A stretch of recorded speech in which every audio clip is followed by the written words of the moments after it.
Now let's talk about why they're not so hot. Okay, volatility, it works both ways. The volatility can lead to incredible gains times 10, times 100, times 1,000. But it can also lead to unexplained falls. So like I said to you with the Digibyte example, Digibyte went up to 0.000786 earlier, and then literally in the last hour, it's plummeted to under 600. So from nearly 800 to down to 600. Why? What's happened? And that is the volatility that you also get with cryptocurrency. It can work in your favor and it can also work against you. All right. But we're going to be talking more about hedging your bets later and investing in more than one, because what you will normally find is that they balance each other out. When one is doing really badly, one is doing really well. And then the next day, the one that's doing really well drops and the one that was doing really badly goes up. And that is just what happens. It's unreliable and unpredictable. Okay, so in some instances, you can look at the market conditions. Right, Digibyte and Minecraft, they're coming together in 10 days' time or 15 days' time. And what that means is that the value is probably going to go up. But if you look at another coin where there is nothing that seems to be giving any indication of where it moves or where it goes, it's very unpredictable. You don't know where it's going to go. So you are literally just shooting in the dark. It's like betting on a horse. You like the sound of it, you relate to it, you invest in it, okay? But it's so unreliable and unpredictable that you kind of think, oh my God. Because some days you'll see something going right up, you'll go on YouTube and there'll be a particular stock, let's say Ripple, okay? Everybody's all of a sudden talking about Ripple and you invest a ton in Ripple. And then next day, plummets majorly. And you kind of think, for God's sake, what about all those people saying Ripple was going to be the next big thing? All of a sudden it's plummeted. Why? So it's unreliable and unpredictable, but it does add to the excitement of cryptocurrencies. Security. Now, security is a big thing. Okay. Now, cryptocurrencies attempts to be, the whole buying and selling of it attempts to be as safe and secure as possible. So wallets, which I'm going to be speaking about in a little while, wallets, the place where you store a lot of your money and deposit money, they are insured, they are encrypted. The wallet providers try to be as secure and make the environment as secure as possible so that there's no way you can lose your money or it being hacked or something like that.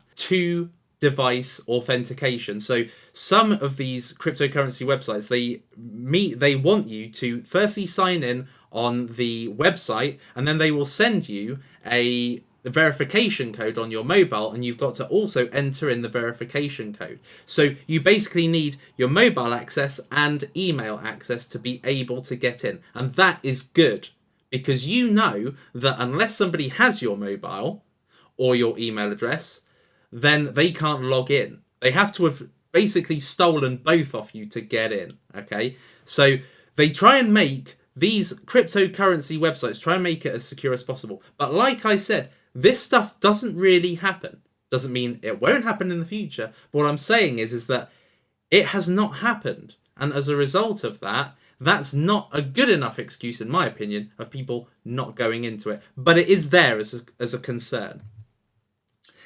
Gambling, okay? What you're doing with cryptocurrency investing is playing a gamble with your finances. You don't know what's going to happen. I mean, being brutally honest, you do not know what's going to happen. Unless you've got a crystal ball or amazing mystical insight, there is no way you can know what is going to happen when you invest in stock. So essentially, you're gambling. Could go up, could go down. It's like going to the roulette wheel. You could win, you could lose. It's the same thing. And that is what stops people from getting into the cryptocurrency game, because it can get addictive. If, let's say, you invest $100,000 into a cryptocurrency and you lose it all, you'll invest more to try and make it back. It becomes a dangerous cycle. So I've got to tell you of the risks, because that is ultimately what can happen with cryptocurrency trading. It is a massive gamble. It's a huge game of Monopoly.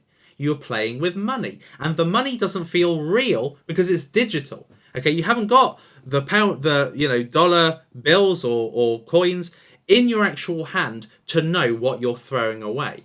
And so this gambling becomes a bit of a game.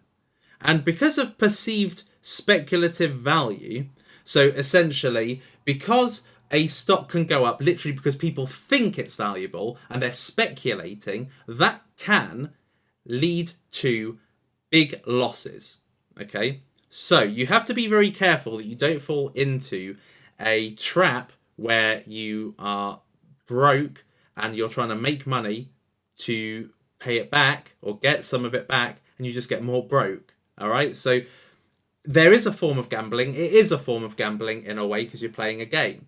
But as I said, this adds to the excitement. And as long as you are putting on as much as you're willing to lose, then it's fine. Okay? But don't put so much on that you'll lose something valuable, like a house, a car, something else, a limb. I don't know what. But just make sure that you are gambling with what you're prepared to lose.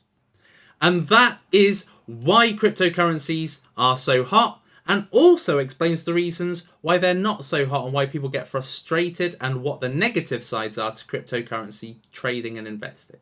So I hope that that's enlightened you, and I will see you in the next lecture.